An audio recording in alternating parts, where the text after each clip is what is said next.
সবাইকে ধন্যবাদ জানাই এই সংগঠনকে আবারও মজবুত করার জন্য ধন্যবাদ জানাই। আমি বয়স শেষ, সবাই আমার জন্য দোয়া করবেন।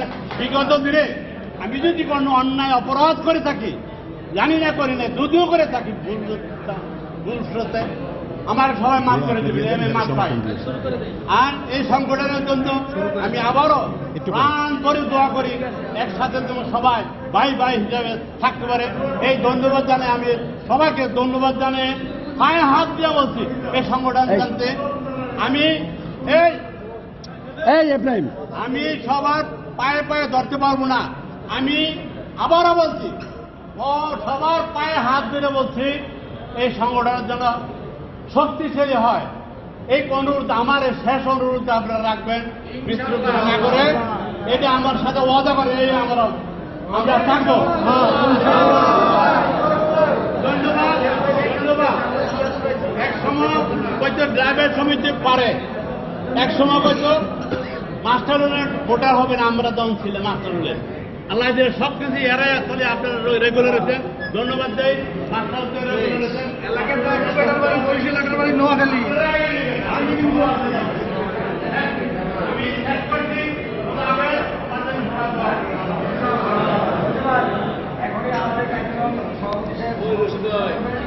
আমি যে জিনিসটা আপনাদেরকে আবারও আত্মবিশ্বাস বলতেছি, এগুলো আমাদের গঠনতন্ত্র এবং আপনাদের দেখেন, এটা কিন্তু আমার মুখের কোনো বানানোর কথা না বা বানোয়ার কোনো জিনিস না। এটা করতে অনেক শ্রম দিতে হয়েছে। এরপরে সেটা জাতীয় প্রেস ক্লাবে আমরা সাংবাদিক সম্মেলনের মাধ্যমে কিন্তু এটা অনুমোদন করা হয়েছে। যাই হোক সাথী বন্ধুগণ, আজকে এখানে সভা শেষ হতে যাচ্ছে এবং এখন আমাদের মাঝে ইফতারি বিতরণ করা হবে। তবে আপনাদের কাছে একটা অনুরোধ যে মসজিদে আদব এবং পরিষ্কার আপনারা প্রস্তুত করে বজায় রাখবেন। এই পর্যায়ে এখন বক্তব্য দেওয়ার জন্য অনুরোধ জানাবো আজকে বাংলাদেশ সরকারি গাড়ি চালক সমিতির সম্মানিত সভাপতি এবং আজকের এই সভার সভাপতি জনাব আব্দুল রব সাহেব।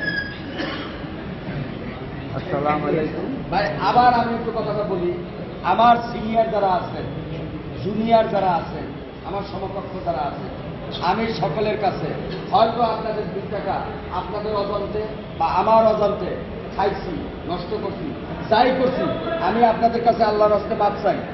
আপনারা কি আমাকে মাফ করছেন? যদি আমার দুর্নীতি হয়ে থাকে আল্লাহর রাস্তে আমাকে ক্ষমা করে দেবেন।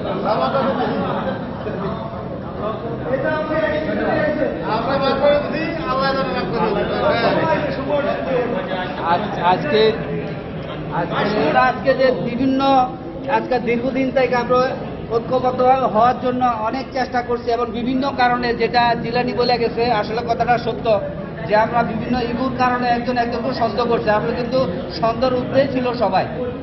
আমরা যখন একজনকে একজনের পছন্দ করি না, তবে সবাই মনে করি যে ওদিকে গেছে আপনার ক্ষতি করতে গেছে, এদিকে গেছে এরা আমার ক্ষতি করতে গেছে। এটাই আসলে বাস্তবতা ছিল।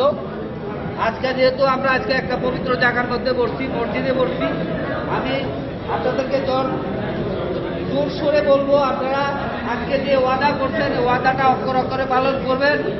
আজকে যাতে ভবিষ্যতে সামনের দিকে আমরা যাতে আপনাদেরকে সঠিক একটা পথ দেখায় দিতে পারি এবং আপনারা যাতে বলতে পারেন যে মুরব্বীরা আমাদেরকে বুঝিয়ে দিয়ে গেছে সংগঠনটা আমরা এটা ভবিষ্যতে ধরে রাখবো। আপনাদেরকে ওয়াদাবদ্ধতা করতে হবে। আর আমরা বিগত দিনে যে ভুলভ্রান্তি করছি, যাই কিছু হয়েছে, আমরা আমাদের মুরব্বীদেরকেও আমরা অনেক নেওয়া করছি, সম্মান করছি, আমরা তাদেরকে সম্মান করছি। আপনারা ভবিষ্যতে যারা সিনিয়র তাদেরকে সম্মান করবেন, যারা জুনিয়র তাদেরকে নেওয়া করবেন।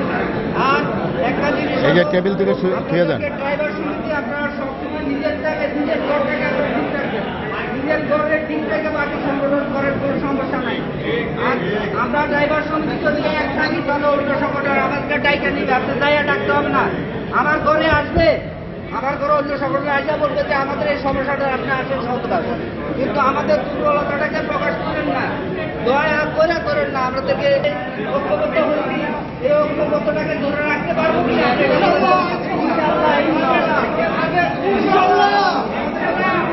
নাই তো সবাই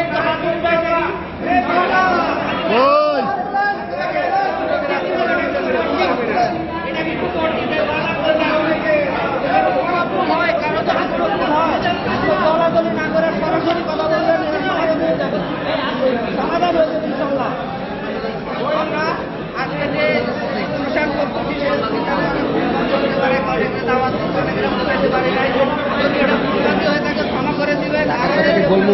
হ্যাঁ টাকা কথা বলবো এখন টাকা ভাই একটু শোনেন ভাই একটা মিনিট যদি আপনারা কথা বলেন তাহলে কিন্তু এই আজকাল যে কষ্ট এই যে নিয়ামত সব কিছু চলে যাবে।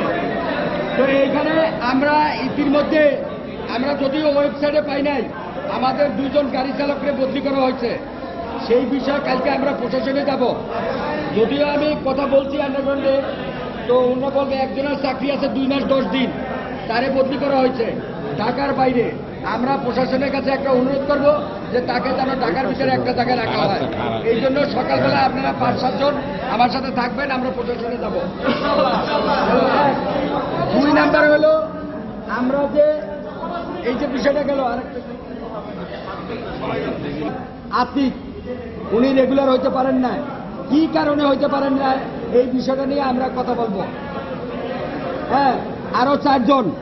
যদি এতদিন আপনারা বলছেন আমাদের যেটা জিলানি বইলে গেছে, আসলে বাস্তবতা এটাই যে আমরা গেছি ভালো কাজে, হয়ে গেছে খারাপ, অথবা আমাদের কাজে একটা যাচ্ছি, কেউ কেউ বলছে যে এরা তোমাদের ক্ষতি করতে যাচ্ছে, মনের বাকি তাদেরকে খাইছে। যাই হোক, এখন যদি আপনারা সম্মতি দেন, এই যে 4-5 জন যারা হইতে পারে না, আমরা প্রয়োজনে আপনাদেরকে নিয়ে প্রশাসনে এটার ব্যাপারে কথা বলবো এবং যাতে করে এদেরকে সম্মত করা যায় সেই প্রক্রিয়া আমরা যাবো।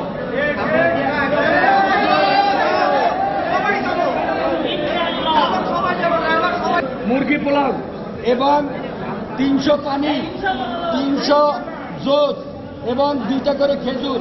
ভাই আমরা গরিব সংগঠন, আমাদের সংগঠনে আজ পর্যন্ত আপনাদের কাছ থেকে কারো কাছ থেকে 10 টাকা চাঁদা নি নাই।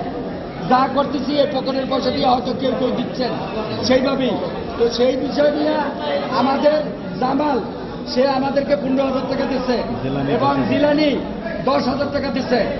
আমি জিলানিকে অনুরোধ করবো আরো 5,000 টাকা দেওয়ার জন্য, তাহলে আমার আর সভাপতি খুব কষ্ট হয়ে যাবে। যদি তোমরা বলো, কারণ আমাদের প্রায় 60,000 টাকার মতো খরচ। আমি তো আগেই বলছি যে আমি কিন্তু আপনাদের কাছ থেকে কখনো চাঁদা নিই নাই, আমরাও কেউ চাঁদা দিই নাই। এই সংগঠন আল্লাহ 10 পারলে আর 5 পারবে, কারণে আজকের এই অবস্থা। তো আপনাদের কাছে এই যে আপনারা আমাদেরকে অর্থনীতিয়া সাহায্য করছেন, এই জন্য আমার এই সংগঠনের পক্ষ থেকে আমার অন্তর এগুলো কেন আউট, পুরো আউট। এই এখানে আমাদের 2-3 জন এনে রাখবেন। কে ঢুকাইতেছে জানি না কিছু, জানি না। আরে থোক কাটা থোক রাখ দিতে রাখ। ভাই ভাই হ্যাঁ আরেকটি কথা শুনেন, আমি চাচ্ছি ওটা অনেক এই order ঈদের আছে। পরে এপ্রিল মাসের শেষের দিকে, 3টা থাকবো না, এপ্রিল মাসের শেষের দিকে কত ওই যে রাখছি 2টা এবং সাধারণ সভা দেওয়া হইব। আপনাদেরকে নিয়ে আলোচনা করে তারপরে আমরা এই সিদ্ধান্ত দিব।